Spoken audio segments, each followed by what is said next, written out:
ہمارے ساتھ اس وقت جموں کشمیر نیشنل عوامی پارٹی کے مرکزی صدر سردار لیاقت ایاز صاحب موجود ہیں۔ لیاقت صاحب، یہاں پہ کچھ دن قبل 3 افراد کو انڈین آرمی نے نشانہ بنایا، وہاں پہ 2 افراد شہید ہو گئے اور 1 زخمی ہو گیا۔ تو اس سلسلے میں آپ کیا کہیں گے؟ ایل او سی پہ اس طرح کے جو واقعات اس سے قبل بھی ہوئے ہیں، یہاں پہ ظلم بربریت یا جاری ہے؟ جی ندیم صاحب، بہت شکریہ۔ ہم چونکہ انہی جو متاثرہ فیملی تھی ان کے پاس آئے تھے اظہار تعزیت کے لیے بھی اور اظہار افسوس کے لیے بھی۔ اسپیشلی جو ابھی حالیہ دنوں میں جو واقعہ ہوا ہے یہ بہت ہی اس حوالے سے بھی دردناک ہے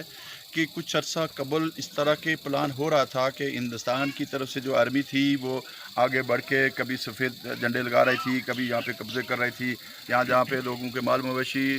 جاتے تھے، لوگ جاتے تھے، ان کو روکا جا رہا تھا۔ تو یہاں کے لوگ مسلسل پاکستان کی آرمی سے بھی کہتے رہے، خود بھی پروٹیسٹ کرتے رہے۔ تو اس دن جو واقعہ ہوا وہ ایسی جگہ پہ ہوا ہے جو ایک عرصے سے لے کے اس طرف کے لوگ مقیم جو ہیں وہاں پہ جا کے مال مویشی لے جاتے تھے۔ تو مجھے لگتا ہے کہ یہ پلان کے تحت ہوا ہے، دونوں طرف کے ایک ملی بھگت کے طور پہ ہوا ہے، اور لوگوں کو خوفزدہ کرنے کے لیے، ڈرانے کے لیے، دھمکانے کے لیے یہ کیجولٹی کی گئی ہے، تاکہ لوگ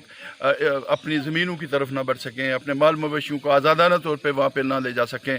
تو میں نہیں سمجھتا ہوں کہ ظلم بربریت سے جو ہے وہ اس طرح کی لوگوں کو دھمکایا جا سکے گا۔ یہاں کے لوگ تو مسلسل حالت جنگ میں ہیں، اور اب تو مزید وہ جنگ جو ہے وہ شدت اختیار کر رہی ہے۔ اور اس واقعے کے بعد جو بہت ہی آج ہمارے لیے جس بات نے ہمیں بڑا حوصلہ اور امید دی ہے کہ ہم جب لوگوں سے ملے ہیں تو لوگوں کے حوصلے پست نہیں ہوئے ہیں، بلکہ لوگ لڑائی لڑنے پہ تیار ہیں، لوگ جنگ لڑنے پہ تیار ہیں، لوگ اپنی زمینوں کو چھوڑنے پہ تیار نہیں ہیں، لوگ اس جبری خونی لکیر کو مٹانے کے حوالے سے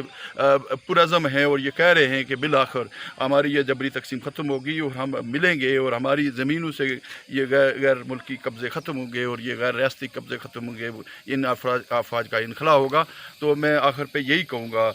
تمام دنیا بھر کے لوگوں کو جو پوری دنیا میں جو امن کے حوالے سے باتیں کرنے والے لوگ ہیں، کہ ہمارا مسئلہ ایک انسانی مسئلہ ہے، اس کو سیاسی مسئلہ نہ سمجھا جائے۔ انسانی مسئلہ یہ ہے کہ آر پار ہمیں جبراً ایک دوسرے سے الگ کر دیا گیا ہے، جبراً تقسیم کر دیا گیا ہے، جبراً ایک خونی لکیر کھینچ دی گئی ہے جس میں ہماری کوئی مرضی اور منشا نہیں ہے۔ تو اس لیے ہم یہ سمجھتے ہیں کہ ہماری وحدت کی بحالی اور اس جبری خونی لکیر کا خاتمہ ہی ہمارے مسئلے کا حل ہے۔ یہی اس ہمارے کرب اور یہ جو ظلم ہے، جو ستم ہے، اس کا حل بھی یہی ہے کہ بالآخر ہم سارے لوگ اکٹھے ہوں گے اور آزادی کی صبح دیکھیں گے۔ اچھا لیاقت صاحب، یہاں پہ ایک جو واقعہ ہوا ہے وہاں پہ ایک طرف انڈین آرمی نے بربریت کی ہے، دوسری طرف پاکستان آرمی خاموش تماشائی یہاں پہ ثابت ہوئی ہے، اور تیسرا یہ معاملہ ہوا ہے کہ یہاں جو مقامی انتظامیہ تھی وہاں اس کی طرف سے یہاں پہ کوئی سہولت نہیں ہے ایمبولینس کی، یہاں کے مقامی لوگوں نے اس کو ریسکیو کیا ہے۔ تو اس حوالے سے آپ کیا کہیں گے؟ دیکھیے سر، جس طرح آپ کا سوال ہے اس کے 3 پہلو ہیں۔ ایک پہلو تو یہ ہے کہ ہمیں یہ محسوس ہو رہا ہے، یہ بات تو اب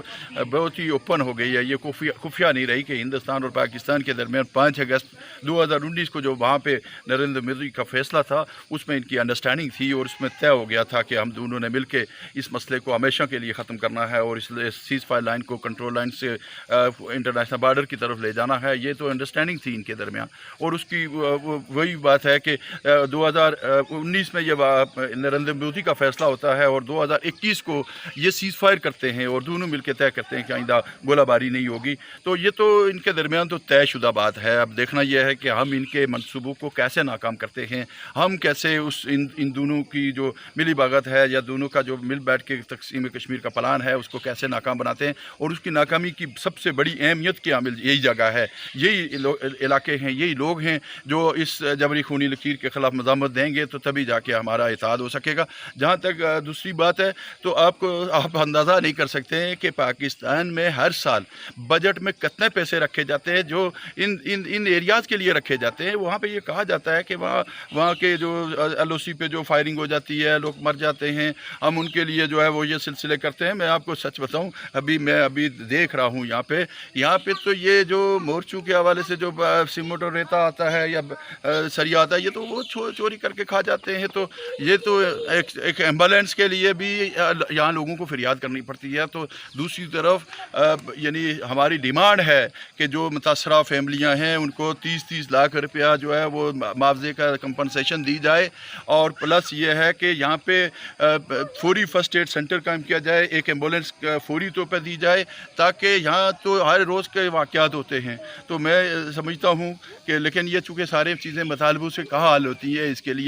لیے بھی لڑنا پڑے گا، اور ہم سب لوگوں کو مل کے لڑنا پڑے گا، اور پھر یہ سب کچھ دیں گے. دیکھیے یہ تو ایسی قوم ہے، یہ ایسی فوج ہے، یہ کہاں اس طرح دیتی ہے. ابھی جب بلوچوں نے اپنی تحریک شروع کی تو یہ وہاں پہ پیکیجز لے کے جاتے ہیں کہ حقوق بلوچستان کے حوالے سے پیکیجز لے کے جاتے ہیں. تو جب لوگ جاگتے ہیں، بیدار ہوتے ہیں، لڑائی لڑتے ہیں، اپنا فائٹ کرتے ہیں، تو پھر یہ پیکیجز لے کے آتے ہیں. اس سے پہلے کچھ نہیں دینا چاہتے، جو کچھ آتا ہے وہ بھی کھا جاتے ہیں. تو ہم یہ سمجھتے ہیں، میں مذمت کرتا ہوں اس بات کی کہ یہاں پہ اس دن جو واقعہ ہوا ہے، اس میں جہاں ہندوستان کی طرف سے، ہندوستانی فوج کی طرف سے جاریت ہوئی ہے، وہاں ان کی طرف سے جس طرح کا لاپرواہی، غفلت اور جس طرح کی ایک